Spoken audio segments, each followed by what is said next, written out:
voyage of discovery and awareness of the richness, the diversity, the often surprising nature of living with the land.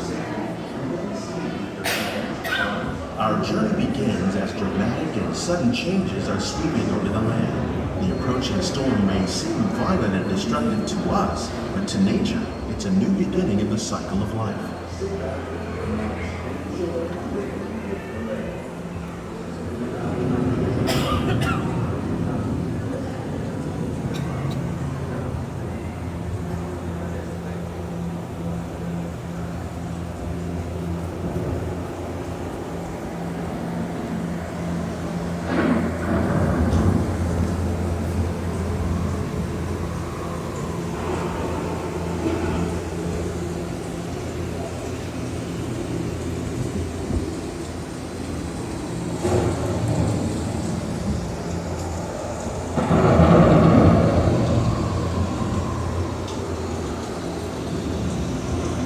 Beneath the surface of the land, roots trap water from the flowing mud, extracting precious nutrients and minerals.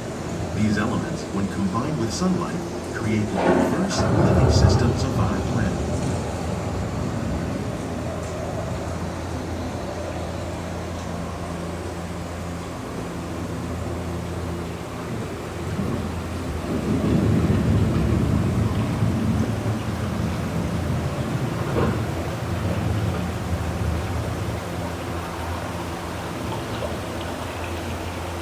One of those living systems is the rainforest, home to the most amazing concentration of life on our planet. These dense and beautiful forests cover only a tiny portion of the Earth's surface, but they contain more than half of its plant and animal species.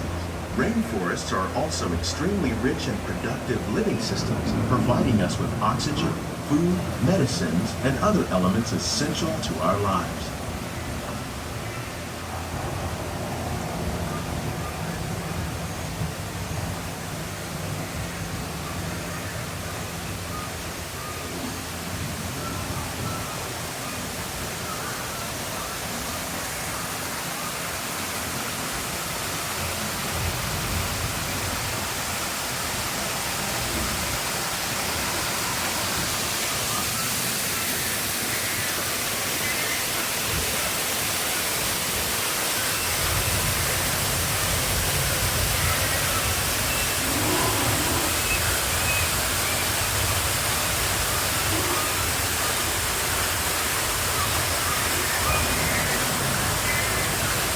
In the desert, nature has created a very different, but no less beautiful living system. And while this arid landscape may seem lifeless, it is very much alive. The plants and animals that have learned to survive in these harsh conditions make use of what little water they can find and avoid the scorching rays of the relentless sun.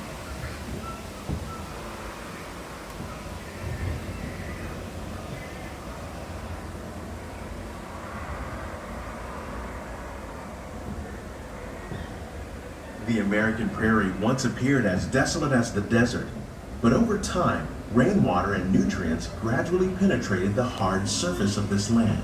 Even the hooves of the mighty buffalo helped create the rich soil that would one day become home to the American farm.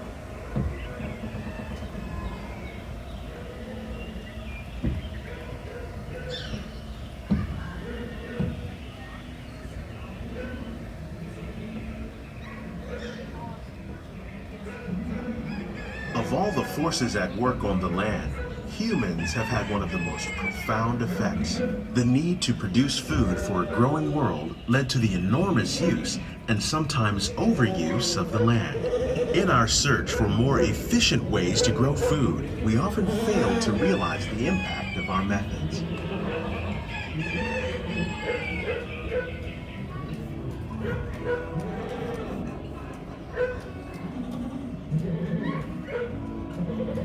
Today, we're learning to live with the land, discovering better ways to grow food that will assure both human and environmental well-being.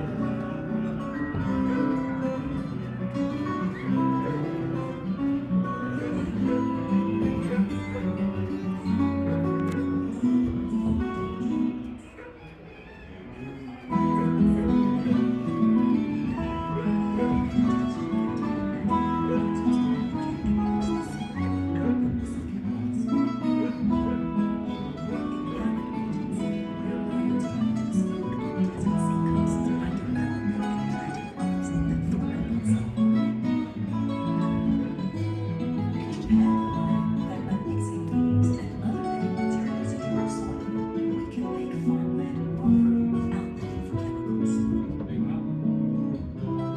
Here at Epcot, we're learning to reduce the need for chemical pesticides by breeding and using natural predators, like ladybugs and wasps, to control pests. In the farmlands across America, we're learning that by plowing under vegetation containing natural fertilizers, we can enrich the soil without the use of chemicals. In arid regions, we're learning to produce food on desert seacoasts by developing and planting crops that thrive on saltwater. How will we meet tomorrow's growing needs for food production, yet still respect the needs of the land? Some of the answers are being discovered just ahead.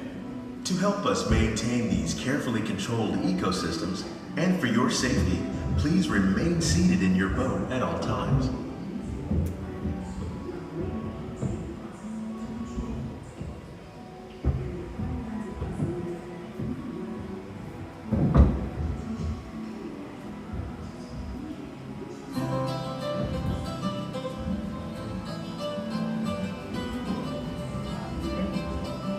Welcome to our glimmering greenhouses, where scientists from Epcot and the U.S. Department of Agriculture illuminate the wondrous gifts we receive from the land.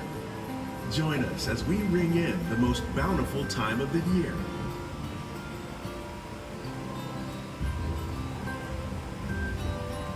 For some, it's difficult to imagine the holidays without winter and snow, but one of the most important holiday crops actually grows in the tropics. For centuries, farmers in Central America have cultivated cacao to make chocolate.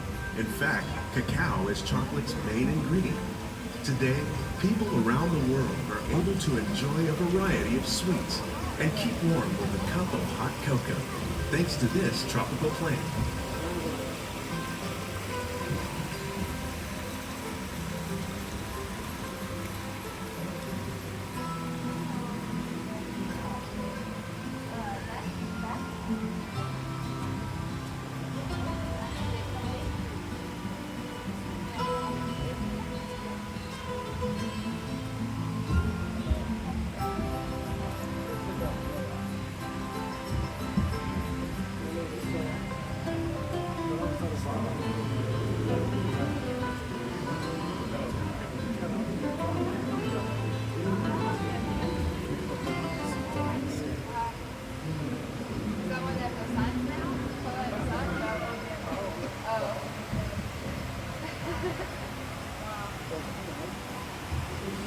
When you think of holidays, you might not think of fish, but seafood is an essential part of many festive meals. In parts of southern Italy, family and friends gather once a year to celebrate La Vigilia with a 7-course seafood dinner. Tilapia, bass, and shrimp, like the ones raised here using our sustainable water systems, make up just some of the dishes served during this grand meal. Today, in the United States, the tradition is known as the Feast of the Seven Fishes.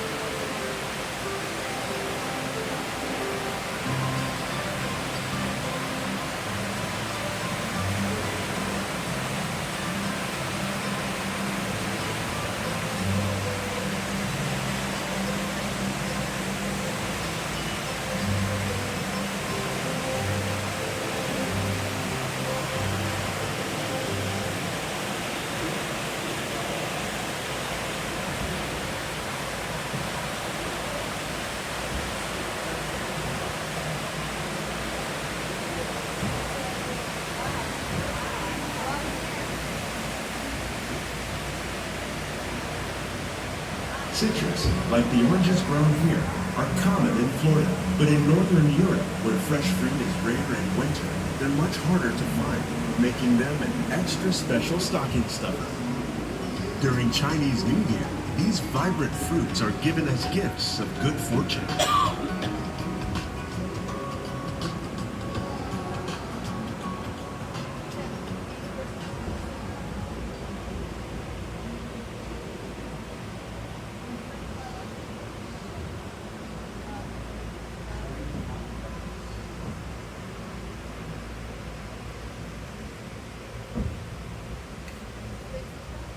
They say it's better to give than to receive.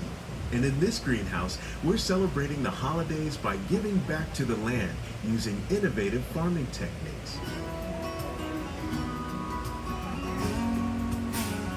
By recycling water, we can give plants rich nutrients. By giving plants ladybugs, we're able to control pests and reduce the need for pesticides.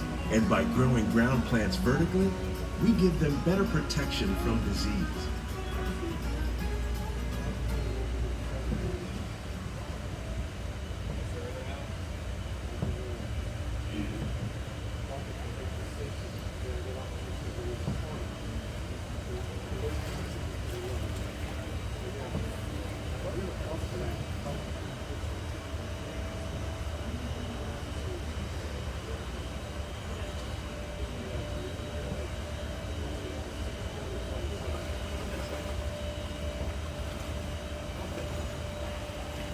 With these gifts, our plants can grow an abundance of festive vegetables. This greenhouse alone grows a bountiful 15 tons of produce each year.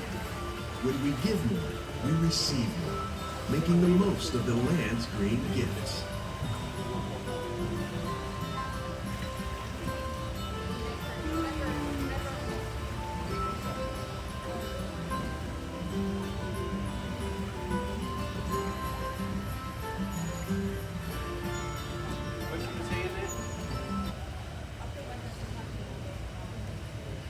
Many of the plants you see here help spice up the holidays.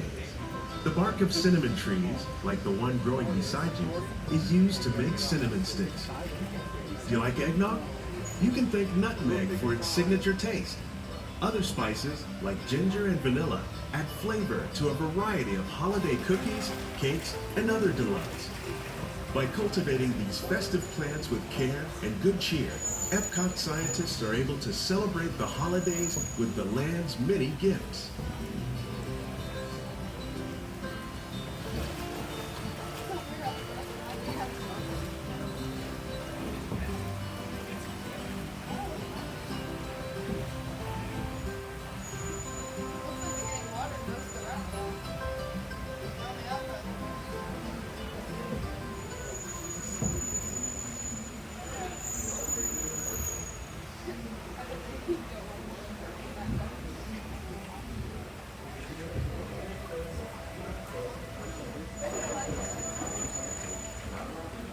These greenhouses represent just a fraction of the work being done worldwide to produce bountiful harvests for our growing population. Scientists, farmers, and even backyard gardeners are doing their part to improve the quantity and quality of foods that we all rely upon. Together, we can continue to find more ways to increase food production and protect our precious natural environment. Only then will we truly be living with the land.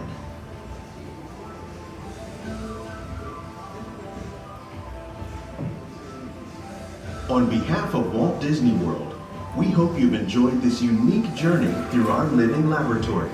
If you'd like a closer look, then check out the Behind the Scenes walking tour. It's a chance for the whole family to get up close and personal with the plants and growing techniques in our laboratories. Please keep your hands and feet inside the boat and remain seated until the boat comes to a complete stop.